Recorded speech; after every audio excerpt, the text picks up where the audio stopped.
I have been to see the weight loss doctor at the weight loss clinic, or obesity doctor. I don't know who you would call it. I'm going to give this plan my everything. And I just you just have to just suspend everything I've said in the past, because I've been through a lot of different things. I understand that. When you hear what plan it is, you might think, but you were so against that. And yes, I was. And I am trying to have an open mind about this and to just give it a go. I think that the support is really needed, and I'm just having an open mind about what this doctor has told me. So I will be following it, and if I want to change course even sometime later in life when I've lost some weight, then, so be it. But for now, I'm sticking to this because I need to stick to something. This, seems like a plan that's satiating, and it's going to hold me accountable with the support I have from their team. So basically, I went to the clinic and I saw the doctor, the medical doc. He's a medical doctor. I saw him first, and basically he just asked me, wanted to get to know me, asked me all about my medical issues. I told him about my cysts, and I told him about my mental health, and I told him that I just started on Lexapro, and I told him he wanted to know about my eating habits, and I told him, and he was actually looked horrified. So I felt like, and he's like, no, I'm just really trying to think of tailoring the best way to tackle this for you. So he's like, he looked at me when I described my eating habits, and he said, and the history, and he said, you have an eating disorder. And I thought, yeah, and he said, I would like to refer you to the eating disorder clinic. And I said, my doctor, I saw my GP. I am on the list for that. He said, that's great. He said, in psychiatry, I said, I'm on the list for that. And he said, that's great. Your GP is doing what he should be doing. And that's good to hear. He was concerned about finding a quick solution to stop or take the edge off of the cravings and binges, the binge urges. And he thought that medication might benefit me. He did briefly bring up the weight loss surgery, which is always an option, but he thinks that this has to be under control beforehand, because if you have psychological issues or that type of issue with food, the surgery is not going to fix that. So he mentioned Topamax and some other kind of medication that started with a V, but then he's going to wait on that because he wants to see how I'm going to react to the Lexapro first.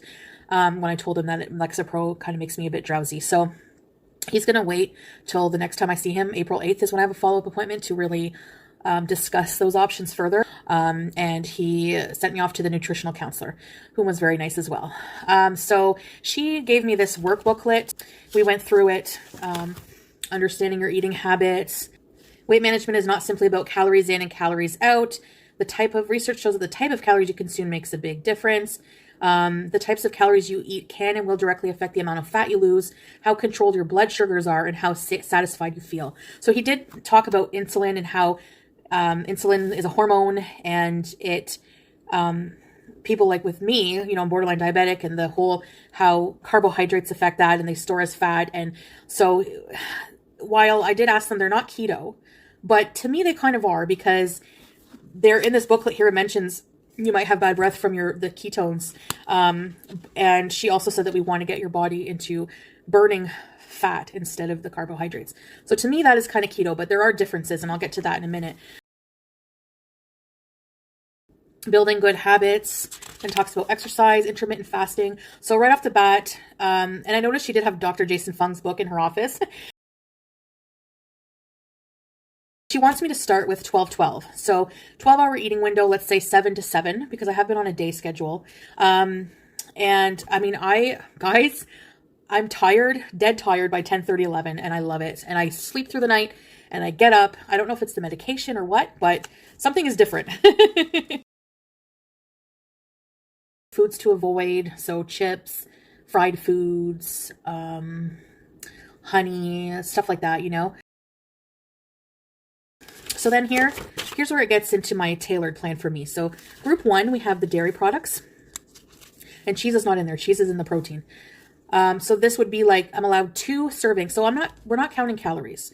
We are doing these servings allotted for the day. So, with the intermittent fasting. So I'm allowed 2 servings of these dairy products, which would include milk, coconut water, or almond beverage, or yogurt. That's in the milk category. So like 2 cups of almond milk is 1 serving, and I'm allowed 2 servings in the dairy category a day, which I probably won't use. Then group 2 is restricted vegetables, and I'm allowed 1 serving. Each serving is approximately 40 calories. It says approximate calories. So that would be like artichokes, beets, carrots, peas, parsnips, pumpkin, and it has like half a cup. It depends on the vegetable and how starchy it is, but it's usually about half a cup serving. I'm allowed 1 of those a day. Free vegetables. Now, this is what I'm elated about. I don't know if on keto you're allowed to have unlimited vegetables, but on this plan you are. So you're allowed asparagus, beans, broccoli, cabbage, cauliflower, celery, cucumber, eggplant, anything you could put in a salad, peppers, mushrooms, all of my favorites, zucchini, all of those are free. Tomatoes, yeah. Group 3 is fruit. I'm allowed 3 servings of fruit a day, which is pretty good. Depending on the fruit, again, will tell you how much a serving is. So I'm allowed 1 apple, 1 medium apple is a serving, half a banana is a serving, 1 cup of strawberries is a serving, and strawberries, I love them. So I could have 3 cups of strawberries a day. I mean, or 3 cups of watermelon in the summer, you know? So it's not that restrictive. Group 5, simple carbs, bread, cereals, and starches. Here's where it gets restrictive. I'm allowed 1 serving. So that would be 1 slice of toast, half a bagel, 1 taco shell, 1 small potato, half a cup of mashed potatoes, half a cup of pasta, half a cup of rice. So I'm only allowed 1 of those a day. So you have to plan that, like if you want it for breakfast, or say you are going out to eat. Like for my birthday, I'm going to be going out to eat. So I'll probably keep my starch for that, like have like a small potato on the side or something. Group 6, proteins, meat, and substitutes. I'm allowed 7 to 10 servings. So it tells you what the servings are here. They don't really care what kind of meat you eat. 1 egg is 1 ounce. 3 ounces is like the size of a deck of cards, or usually like the palm of your hand. So 1 ounce of chicken is one of my servings. So 7 to 10 servings it goes quickly. So your portions are still controlled. Cheese and eggs is listed under the protein. So cheese, some cheeses like hard cheeses, it lists the cheeses here. 1 ounce is a serving. So then the last group is fats and related products. I'm allowed 7 servings of fat. So that would be almond flour, avocados, bacon, butter. Like 1 slice of bacon is 1 fat. A tablespoon of mayonnaise is a fat. 10 to 12 nuts is considered a serving of fat. Olive oil, olives, peanut butter, chia seeds, hemp seeds, sunflower, so it can still have the healthier fats too in there. Sour cream, 1 tablespoon is 1 serving of fat. Cream cheese and cream are listed under the fats, not the proteins. But I did manage to stay on track. Like today, this is what I planned. Food diary, I have to keep a food diary and bring it in every week that I see her. So for breakfast, I had the 2 bacon and Gruyere egg bites, a grande iced coffee with cream, and 2 pumps of sugar-free vanilla. So that was 3 protein and 4 fat. Lunch was 1 cup of broccoli, which is a free food, 4-ounce chicken breast, 2-ounce brick cheese, and yellow mustard. So that was 5 protein and 0 fats. Dinner, 2 ounces of chicken breast I'm going to have, like chicken salad with 1 tablespoon of mayo, sriracha, and broccoli. And that will be, so total proteins for the day is 10, which is the limit, and fats is 7. I didn't use any of the bad carbs. This is so good. I had sugar-free cherry jello and with 2 tablespoons of whipped cream. It is really good. So that was really satisfying. Like I'm not hungry, based on what I had for lunch and dinner, and then the jello, like I'm not hungry at all. So it's more satiating the way that they want you to eat. So that's that. Then they give you a whole bunch of sample menus. They give you snack ideas. They give you suggestions on how to build your meals, and they give you a whole bunch of different samples, like menu samples. And it just feels good to, I still have to do the work and execute the plan, but it just feels good to have being followed by like a nutritionist and a doctor, and just like realizing like, I just feel like I'm not lost anymore. Like I'm on the right track. Like, I'm on medication. I'm doing what I need to do to really just, it's, I guess, just like realizing that for so long, my mentality has just been that like, I can do this by myself.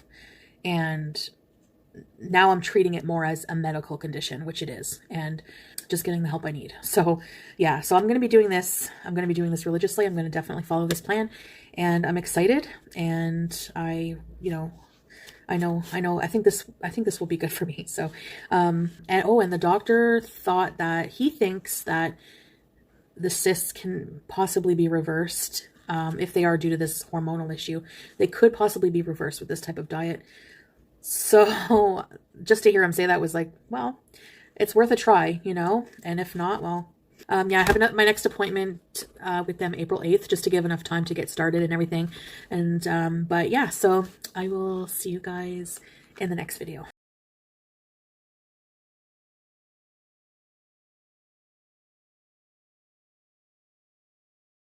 Hi guys. Okay, so I'm going to keep this short and sweet. It's regarding just maybe clearing up a bit of confusion regarding the direction of my channel. I know, again, I'm changing courses. I try to do fun things on my channel, things that I enjoy, and I feel like mukbangs, story times, and weight loss, they don't mingle well together. So I honestly, if I'm being completely honest, without any filter, I find the weight loss material boring and tedious and just not something I'm into doing. And I'm sorry if that disappoints you, but I have to live my life the way I want to without being worried about the opinions of others. So that's what I'm trying to do. I'm not saying that I'm not going to continue to work on myself, but I probably will resort back to just counting calories and keeping a food journal and staying at the gym. And that's what I want to do, basically. So I'll keep this video short and sweet, but just so you know, if there's any more mukbangs that come out, I'm going to do vlogs with Pete, going to do different things, clothing hauls, stuff like that. But to say, you know, some people are following me expecting this to be an official weight loss journey, and which I understand because I kind of have been, you know, leading it on as that way for a while. And so this might come as a surprise, but, you know, I've been thinking, and it's just something, I just have more fun doing this type of channel, like when I first started my channel. So yeah, just wanted to explain that.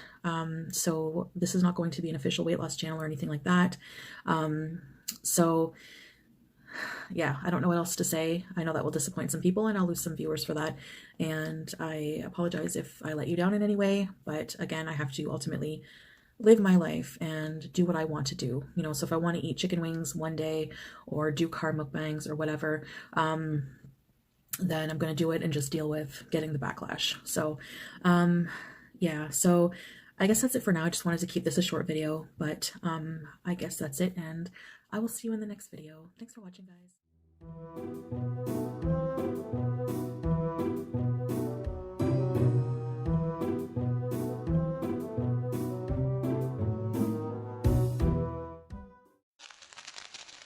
I am so fucking excited, babe.